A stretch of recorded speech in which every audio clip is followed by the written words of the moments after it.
scatters when you play the beat, A brainiac, in fact, Now press rewind. Welcome to Brainsqueezereactions. Myself, Mark Hector. What we reacting to now? Not Tupac. I'm reacting to a gentleman who is is he the CEO of Bad Boy Records or something like that? He's a manager of sorts from Bad Boy Records. I think his name, I want to say Kirk, because I'm pretty certain I've written that down somewhere and I can't fucking remember where. But this was sent to me from Low Key. So Low Key is one of the boys that continually sends me nothing but fucking gold. And this was sent to me literally a couple of minutes ago. And look at the heading here. Look at the heading here. Cream Puff forced me to sign over 25% of ownership for Bad Boy Records to him, and they had bats in hand, is what that says there. So I'm intrigued on this one. I'm intrigued. We've taken a massive journey, and I've learned a lot about Cream Puffy. And I'm telling you now, I study for a living human behaviors. I practice it to an extent for 8 years, 16 years in L&D learning and development, people and behaviors. Cream Puffy's full of shit, and there are things that keep sneaking out that prove his snake-like mentality. Eminem spat it in that tune Kill Shot, and that was a fucking punch to the face saying, calm your fucking bitches, is what he's saying, your MGK bitches, because I know shit. And on this Tupac journey, way before Eminem existed, Tupac was doing the same thing, and new stuff. Stuff he was talking about, influencing factors, and now we've got another gent who worked as part of Bad Boy Records, again giving us the type of individual that he is. It's going to be an interesting one. Comment sections for love, it's not for hate. Haters go fuck oneself. Again, art of dialogue. All the fucking way, man. I absolutely love Art of Dialogue. You do the best interviews. It's just amazing, man. You should be applauded 24/7. What went wrong between you and Puffy? Because if I'm not mistaken, he made you give up your ownership in Bad Boy, right? And they had you in the room and they had bats and they made you give over your percentage? Art, I would love to be able to answer that. Like I said, the evolution of the company started like you and I sitting like we are right now. If in a way it's like you're there and I'm across from you. That's the way we started Bad Boy. I would come over to the Uptown office, my notebooks, writing down everything I needed to do that day. Oh, let's get the LLC together. Oh, call Kenny, we need the employment agreement. Oh, let's do this. Oh, we got this session to do. Oh, mostly it was productions with the producers, because we were uniquely situated as Bad Boy Productions to do productions on Uptown artists' productions, and we were paid through Bad Boy, through Uptown paying Bad Boy to do tracks for like Heavy D, Mary J, things of that sort. So we were very active in that, and Only brainiacs know. But can I just go to this dude? This dude speaks too articulate in a good way, in a positive way, speaking nothing but truth. Very logical in what he's saying. He's not missing anything out. His breath is just from remembering, not from trying to transition some sort of fakery in his dialogue. It's pure truth that's coming out of him, pure logic, as if he's remembering every step of every equation that ever exists. But he did mention Mary J. Artists, productions, and we were paid through Bad Boy, through Uptown paying Bad Boy to do tracks for like Heavy D, Mary J, things of that sort. So we were very active in that, and that kept us very busy in that time to do that. And what happened along the way, we had a lot of success, got fired from Uptown. I was there helping him to build back up again. Loyal, no betrayal, no stealing, family, his son's godfather. We were renegotiating Bad Boy. We had gotten over CCNY. It looked like the coast was clear. We were renegotiating with Arista. We were about to get a step up in the money. I had 25% of the company. I didn't know why he needed to get that back from me and then give it back to me again. I didn't understand that. That's like a trick. Like, okay, here, I gave it to you, now give it back, and don't worry, I'm gonna give it right back to you. I didn't want to give it up.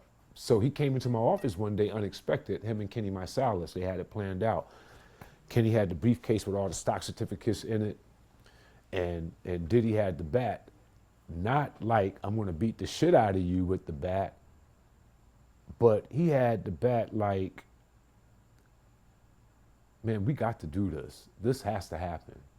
I didn't feel I was gonna get beat down in that office, in all honesty. Yeah, because you're too smart for that, brother. You're too smart. I told you, this dude's logic. And I love the fact that the Art of Dialogue obviously heard some stuff about the bats and people coming in. And he has very smartly and articulated it, pinpoint accuracy, but equally very smart to say that pussy was holding a bat. And I know for a fact that pussy wouldn't be swinging a bat. Okay, he just thinks he can come in all big and brash and sign things over, and I'm a big boy with a bat, that's what I am. You're nothing. And even this dude, as logic and as geeked out and very smart that this dude is, he even knew that. He knew that. He's just very, very polite, very smart individual. He was just there to crunch the numbers. He knows how to run a business. He knows what he's there to do. He's not a fucking idiot. It's going to be interesting to see where this went. I didn't feel I was going to get beat down. No, you office. knew you weren't going to get Honestly. beat down in that office, bro. I got people that can jump out of the shadows in a minute. I wasn't threatened by him. Dude, fuck. I fucking told you. It's always the quiet ones, man. My man, you just fucking shot up there with Spice One in my most favourite fucking interviewees, man. Not just because you're calling Cream Puffy a pussy in your own beautiful way, just by the way you went, I ain't fucking scared of you, bitch. I got people that will jump you from the fucking shadows. So do your worst with your little fucking bat prick. Oh, I fucking love it. Man, we got to do this. This has to happen. No, it I don't. didn't feel I was going to get beat down in that office, in all honesty. I got Lads. people that can jump out of the shadows in a minute. I wasn't threatened by him. I'm not threatened by I him. was messed up. I wasn't threatened by him in particular. I got people that'll jump out the shadows that will snap you like a fucking twig. But equally on top of that, I'm not threatened by him. Best day ever. Mary J. Blige and this smooth motherfucker talking about Cream Puffy being exactly what he is. Just poof. The shadows in a minute. I wasn't threatened by him. No, sir. What I was messed up over was the fact that I started this company with you from day zero, and now the one solid thing that you told me I had, you want to take that back and do a return to me on that at this critical time that we're renegotiating and getting a step up on the contract. When he told me it was about all of that renegotiating and that I should trust, I did, begrudgingly, angry, upset. It wasn't right. I did it. He got the stock back. I went on, tried to get over that, kept doing my job, doing what I had to do, delivering everything. And once again, I was caught up in the job. I forgot all about it. And next thing you know, we had the snafu. I was fired. And he just said, oh, okay, bye.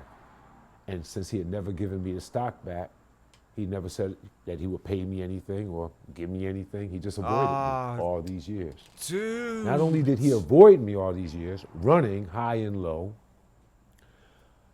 I went on and started working with Mary, who the three of us started out together through Bad Boy Productions. What's the 411? She was signed to Uptown. You fuck with She Mary started J, out under man. elder A&R person. He assumed an internship position, from internship to vice president of AD and A&R. He assumed the Mary Project. He put that magic on it. And with all of that success, when he got fired from there, the depression sunk in, suicide attempts, me, him, and his mother holding him together, Andre bringing him back, more success. Andre fires him. more depression. I set up the company, go get the deal for distribution. Biggie dies, depression, upset, wrong decision, the worst. I'm tired of puffing him up now. Because so many people had warned. I'm a little not distant, but not running after you with the shovel, cleaning up all the shit. Smell a little bit of it now. We lost the number one guy that we have. Listen, smell a little bit of it. Learn a lesson. Yes, bro. He said, nah, you out. I didn't pursue it with a lawsuit. I looked at it like this was Too big, nice, black, brother. beautiful. I had something to do with it. It looks good. I don't want to embarrass myself in front of all the other cultures that looked at us and said they were winning. This was beautiful. And say, oh, I knew something was messed up with those guys. I knew something was wrong. I was trying to hold that back. At the same time, it was the worst thing that could have ever happened. He didn't want to honor me with credit. He started erasing my names off the albums, taking me off of anything that had any history with the company. He never paid me not one thing out. Percentage-wise, legacy-wise from Bad Boy Entertainment, and I had 25%. In the legal world, I still have what they call a tolling agreement. If you give someone something, take it back, and didn't give them a fair exchange in value for it, then it's not a consummated deal per se. I still have a claim on those stocks.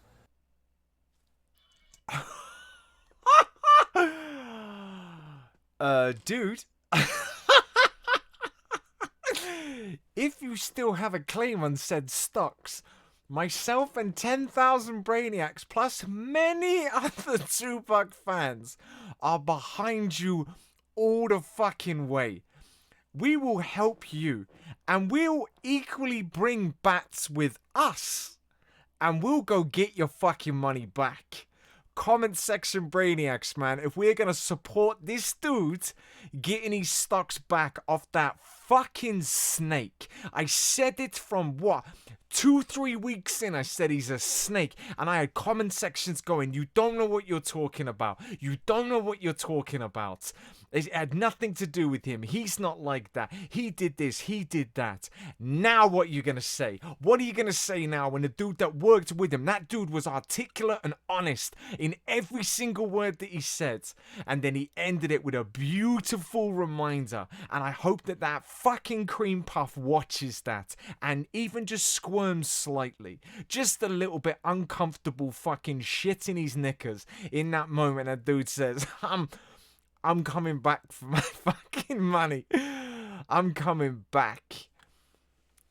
We gotta help him. I was gonna save this for Sunday. I was gonna save this for Sunday drop. I'm editing this shit now, and this is being dropped because that was too fucking good. Oh! And he worked on the project with Mary J. Blige, man, so I'm helping this motherfucker until the very end.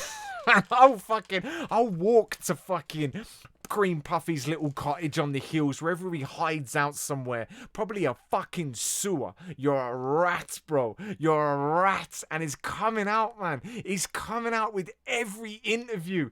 I need more of this bloke. Ah, low-key, you're a fucking legend. We're gonna start saying Brain Squeeze, man. We need to help this dude out. Not that he needs our help because he's articulate as fuck.